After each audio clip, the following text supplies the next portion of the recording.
엄마, 손 시려요.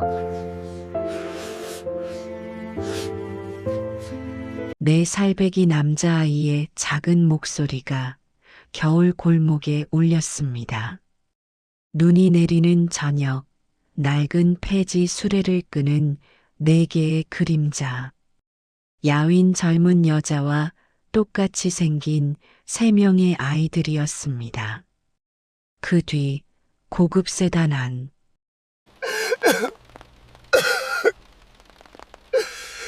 민재야. 50대 후반의 남자가 핸들을 움켜쥔 채 떨고 있었습니다. 그의 시선은 수레를 끄는 아이들에게서 떨어지지 않았습니다. 남자의 입술이 떨렸습니다. 민재야. 차가운 유리창에 김이 서렸습니다. 남자의 눈에서 눈물이 흘러내렸습니다. 이 이야기를 끝까지 보고 싶으시다면 구독과 알림 설정 부탁드립니다. 매일 새로운 이야기를 전해드립니다. 대체 무슨 일이 있었던 걸까요? 이 이야기는 4년 전으로 거슬러 올라갑니다. 4년 전 가을, 28살 윤민재는 아버지 윤태식 앞에 서 있었습니다. 아버지, 제 여자친구를 소개하고 싶습니다. 태식의 표정이 굳었습니다. 3대째 의사 집안을 이끌어온 대형 제약회사 대표이자 완벽주의자인 그에게 아들은 자랑이었습니다. 의대생이던 민재가 NGO 활동을 하겠다며 학교를 그만뒀을 때도 태식은 참았습니다. 하지만 이번은 달랐습니다. 이름이 어떻게 되지? 한소희입니다. 저 장애인 복지관에서 사회복지사로 일하고 있습니다. 태식은 소희를 위아래로 훑어봤습니다. 값싼 옷, 거친 손, 수줍은 표정. 학교는 지방 전문대 나왔습니다. 침묵이 흘렀습니다. 민재가 소희의 손을 꼭 잡았습니다. 아버지, 저희 결혼하려고 합니다. 안 돼. 태식의 목소리는 차가웠습니다. 우리 집안에 어울리지 않아. 내가 정신을 못 차리는구나. 아버지, 당장 헤어져. 이건 명령이야. 민재는 고개를 저었습니다. 전소의 씨 없인 못 삽니다. 그럼 나도 너 없이 살겠다. 집에서 나가. 그날 민재는 짐을 싸서 집을 나갔습니다. 태식은 창밖을 보며 중얼거렸습니다. 며칠 있으면 돌아오겠지. 돈 없으면 버티지 못해. 하지만 민재는 돌아오지 않았습니다. 한 달 후 태식의 휴대폰에 문자가 왔습니다. 아버지, 소희가 임신했습니다. 새쌍둥이래요. 아버지께 손주 보여드리고 싶습니다. 태식은 문자를 지워버렸습니다. 그리고 전화번호를 차단했습니다. 애가 생기면 기어들어올 줄 알았는데 끝까지 고집을 부리는구나. 태식은 쓴웃음을 지었습니다. 또 한 달이 지났습니다. 그날 새벽 태식의 휴대폰이 울렸습니다. 모르는 번호였습니다. 여보세요? 윤태식 회장님이신가요? 저는 국제구호단체 직원입니다. 윤민재 씨가 해외 구호활동 중 건물 붕괴 사고로 전화기가 바닥에 떨어졌습니다. 태식의 얼굴이 하얗게 질렸습니다. 죄송합니다. 현장에서 즉사하셨습니다. 태식은 그 자리에 주저앉았습니다. 민재야, 민재야. 그의 손이 떨렸습니다. 전화를 받지 않은 것을, 문자를 지운 것을 후회했습니다. 하지만 이미 늦었습니다. 장례식 사흘 전, 태식은 비서실장 최영준을 불렀습니다. 한소의 신상 조사에 다음 날 최 비서가 보고했습니다. 아버지 하반신 마비, 병원비 빚 500. 어머니는 가출했습니다. 태식은 냉소했습니다. 역시 돈이었군. 그날 저녁 호텔 라운지. 임신 5개월인 소희가 들어왔습니다. 태식은 봉투를 밀었습니다. 2천. 가져가고 민재 일은 정리해요. 전 민재 씨를 사랑합니다. 사랑? 우리 아들이 가난했어도 좋아했을까요? 소희는 입술을 깨물었습니다. 태식은 서류를 꺼냈습니다. 다른 남자 속에서예요. 공무원, 장애 있지만 성실해요. 당신 형편엔 괜찮잖아요? 소희가 떨며 일어났습니다. 실례하겠습니다. 라운지를 나서는 소희의 등 뒤로 최 비서가 속삭였습니다. 역시 제 예상대로입니다. 저 여자 돈 보고 접근한 겁니다. 그날 밤 태식은 민재 휴대폰에서 문자를 받습니다. 소희야, 아버지 마음 풀릴 거야. 우리 아기들 보시면 달라지실 거야. 태식은 휴대폰을 집어던졌습니다. 끝까지 나를 배신하는구나. 최 비서에게 전화를 걸었습니다. 장례식 조용히 치러. 그 여자한테 알리지 마. 아빠 괜찮아요. 제가 알아서 할게요. 출산 한 달 전. 소희는 변호사 사무실에 앉아 있었습니다. 상속포기 각서입니다. 서명하시면 소송은 취하됩니다. 펜을 든 소희의 손이 떨렸습니다. 서류에는 윤민재의 모든 재산 및 권리 포기라고 적혀 있었습니다. 아이들 성은요? 그건 상관없습니다. 소희는 서명했습니다. 눈물이 서류 위에 떨어졌습니다. 하지만 한 가지는 지켰습니다. 세 아이 모두 윤 씨 성을 쓰기로 결심했습니다. 그게 소희가 할 수 있는 마지막 저항이었습니다. 4년 후 반지하 단칸방에서 4살 새쌍둥이가 자고 있었습니다. 윤아준, 윤아민, 윤아진. 셋 모두 민재를 닮았습니다. 소희는 새벽 택배 분류와 마트 야간 알바로 하루를 견뎠습니다. 주말엔 아이들과 폐지를 주었습니다. 겨울 저녁 눈이 내렸습니다. 골목에서 수레를 끄는 소희와 아이들. 하민이가 떨었습니다. 엄마, 손 시려요.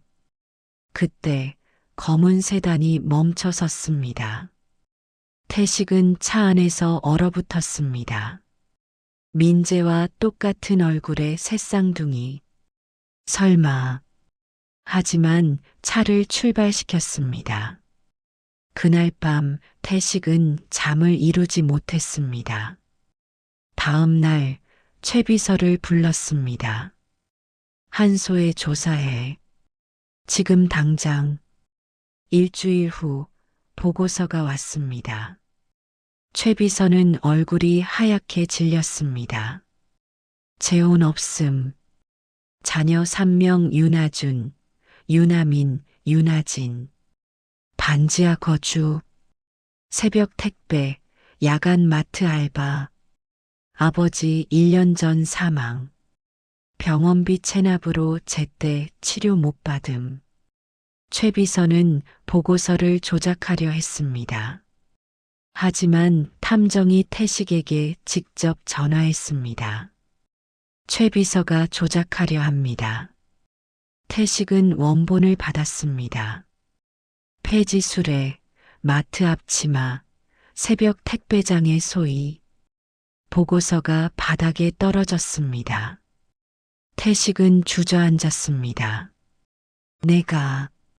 내가 뭘 한 거야? 처음으로 진짜 눈물이 흘렀습니다. 다음 날 태식은 최 비서를 불렀습니다.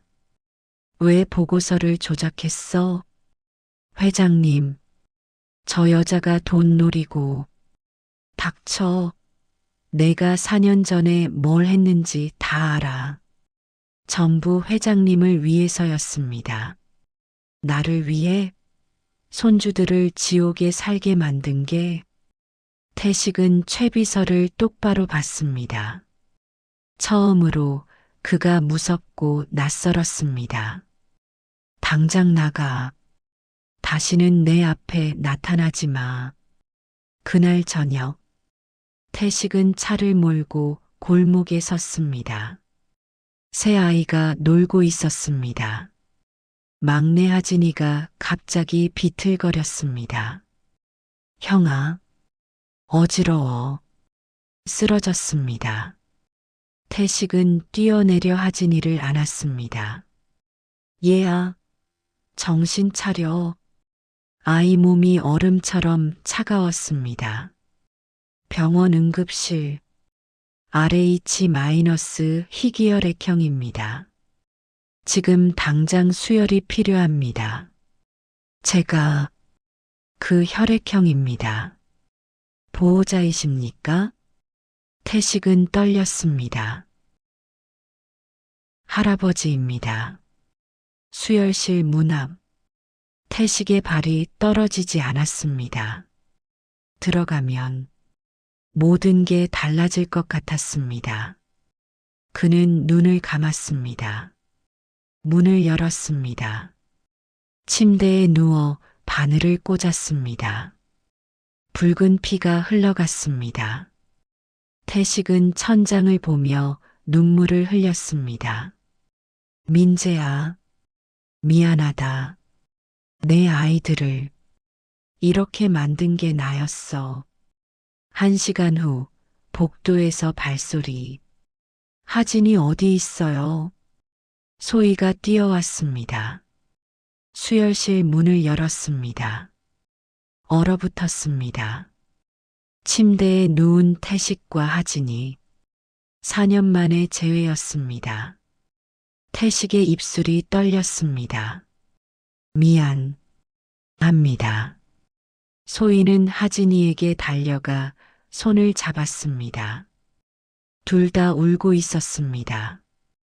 복도, 태식이 소희 앞에 섰습니다. 내가 민재를 죽였습니다. 당신과 아이들을 지옥에 살게 만든 것도 접니다. 무릎을 꿇었습니다. 복도 한가운데에서 용서를 구할 자격도 없습니다. 하지만 제발 손주들을 한 번만. 고개를 조아렸습니다. 소희는 떨렸습니다. 아이들이 원하지 않으면 강요하지 마세요. 네. 며칠 후 태식은 회사로 돌아왔습니다. 최 비서가 서류를 불태우려 하고 있었습니다. 태식은 서류를 낚아챘습니다. 상속포기 각서, 소송합의서, 복지관 협박 문서, 모두 최 비서 서명이었습니다. 증거인멸이잖아. 회장님 명령이었습니다. 내가 4살짜리 굶으라고 했어? 침묵. 태식은 전화를 들었습니다. 경찰에 신고하겠어. 나도 조사받을 거야. 같이 벌받자. 사흘 후 긴급 이사회. 회장직에서 물러나겠습니다. 지분 10%는 NGO 안전기금에 기부합니다. 일주일 후 태식은 반지하 문 앞에 섰습니다. 소희가 문을 열었습니다. 이건 민재목 상속입니다. 아이들 앞으로 필요 없어요. 하지만 돈으로 해결되는 게 아니에요. 민재 씨는 돈보다 사람을 먼저 생각했어요. 태식은 눈물을 삼켰습니다. 제가 뭘 해야 할까요? 시간 주세요. 아이들이 준비될 때까지. 태식은 고개를 숙이고 돌아섰습니다. 계단을 내려가는데 뒤에서 목소리.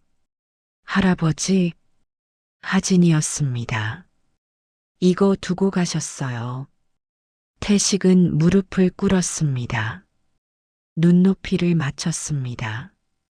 하진이가 태식의 눈물을 닦아줬습니다. 우리 엄마가 그랬어요.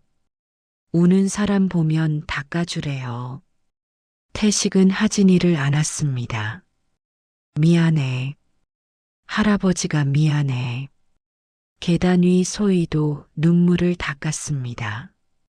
그날 이후 태식은 매일 반지하 골목에 왔습니다. 멀리서 아이들을 지켜봤습니다. 다가가지 않았습니다. 그저 무사한지 확인했습니다. 일주일째 되던 날, 하준이가 태식을 발견했습니다. 저 아저씨 매일 와. 하민이가 고개를 갸웃했습니다.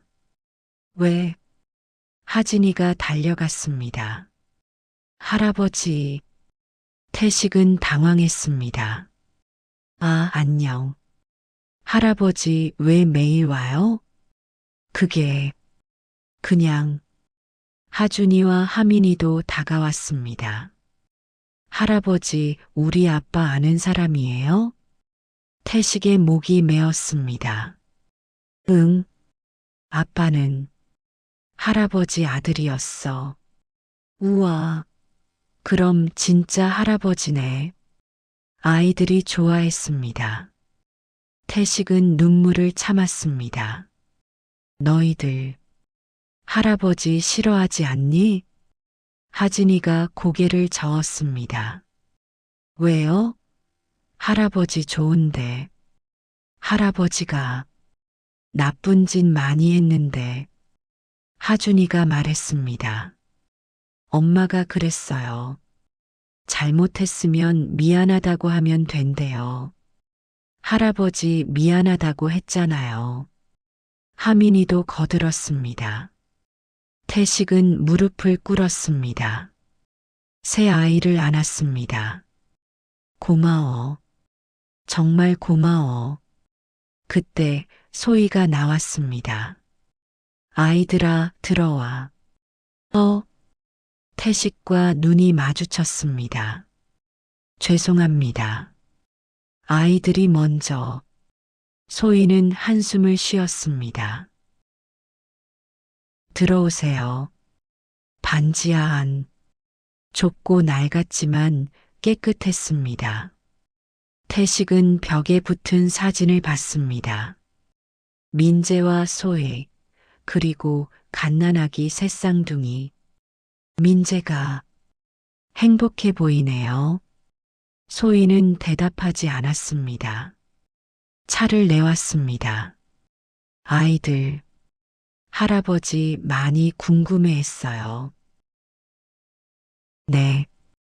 민재 씨 이야기 많이 해줬거든요. 착한 할아버지였다고. 태식은 고개를 숙였습니다. 거짓말 했네요. 아니에요. 민재 씨 기억 속 할아버지는 착했어요. 어릴 때 침묵이 흘렀습니다. 제가 언제부터 이렇게 됐을까요? 소희는 창밖을 봤습니다. 사람들은 다 변해요. 중요한 건 다시 돌아올 수 있느냐겠죠. 태식은 소희를 봤습니다. 저 돌아갈 수 있을까요? 모르겠어요. 하지만 소희는 아이들을 봤습니다. 저 애들은 할아버지를 믿고 있어요. 그날 이후 태식은 일주일에 3번 왔습니다. 아이들과 놀아줬습니다. 공 던지기, 숨바꼭질, 그림 그리기, 민재와 어린 때 못했던 것들이었습니다. 한 달이 지났습니다. 태식은 소희에게 물었습니다. 이사 가는 거 도와줘도 될까요? 이사요? 아이들, 여기선 너무 춥잖아요. 제발 제 도움 받아주세요. 소희는 망설였습니다. 조건이 있어요. 말씀하세요. 아이들 이름으로 된 집이어야 해요. 당신 명이 아니고 당연합니다.